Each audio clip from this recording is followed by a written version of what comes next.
Salam sejahtera, Bapak Ibu yang dikasih Tuhan. Kembali pada saat ini marilah kita akan merenungkan kebenaran firman Tuhan yang saya beri judul Belajar Mengampuni.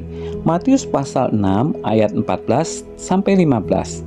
Karena jikalau kamu mengampuni kesalahan orang, Bapamu yang di sorga akan mengampuni kamu. Tetapi jikalau kamu tidak mengampuni orang, Bapamu juga tidak akan mengampuni kesalahanmu. Mari kita akan berdoa. Bapa di dalam surga, pada saat ini Tuhan, kami siap untuk merenungkan firman-Mu. Oleh sebab itu berbicaralah kepada kami, karena kami siap mendengar, mengimani, dan melakukannya. Inilah Tuhan doa kami yang kami naikkan, hanya di dalam nama Tuhan Yesus kami berdoa. Amin. Saudara yang dikasih Tuhan, perasaan disakiti bisa terjadi kepada siapa saja, termasuk juga anak-anak Tuhan. Saya dan saudara dapat mengalami perasaan disakiti oleh orang lain. Bahkan orang yang dekat dengan kita pun bisa suatu saat menyakiti hati kita. Hanya masalahnya adalah bagaimana sikap kita menghadapi diri kita sendiri ketika kita sedang dibuat sakit hati oleh orang lain.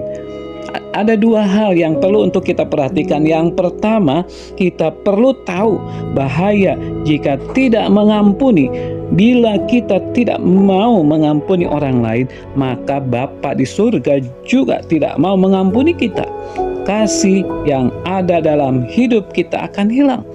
Karena apa? Karena tidak mau mempraktekkan untuk mengasihi orang lain di tengah-tengah rasa sakit hati kita.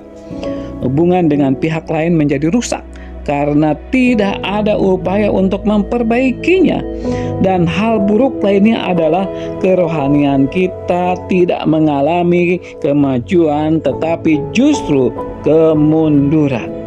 Yang kedua, kita perlu tahu bagaimana cara mengampuni. Perasaan terluka tidak perlu kita sembunyikan, tetapi kita perlu akui dan sadari bahwa kita memang sedang terluka. Kita tidak perlu dendam karena pembalasan adalah tanggung jawab daripada Tuhan.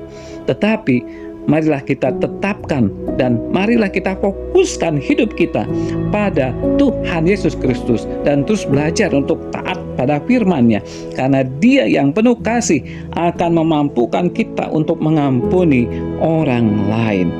Saudara-saudara yang dikasih Tuhan, mengampuni orang lain tidak hanya terjadi satu kali saja dalam seumur hidup, tetapi itu harus terus-menerus terjadi selama hidup kita. Karena mengampuni adalah sebuah proses yang akan terus Tuhan kerjakan hingga kita menjadi serupa dengan Dia. Dan kita harus ingat bahwa iblis juga tidak pernah berhenti dan tidak pernah tinggal diam ketika anak-anak Tuhan sedang diproses oleh Allah untuk menjadi semakin baik. Mari kita akan berdoa. Bapa di dalam surga, kami mengucap syukur untuk renungan saat ini yang mengajar kami untuk mengasihi orang yang bersalah kepada kami, mengampuni orang yang sudah menyakitkan diri kami. Karena itu Tuhan, biarlah Engkau sendiri yang memampukan kami senantiasa mengampuni setiap orang yang bersalah kepada kami. Terima kasih Tuhan, karena kami pun percaya segala kesalahan dan dosa-dosa kami sudah Kau ampuni. Terima kasih Tuhan.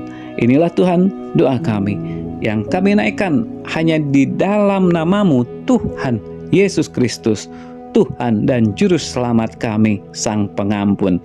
Kami menaikkan doa kami ini. Amin.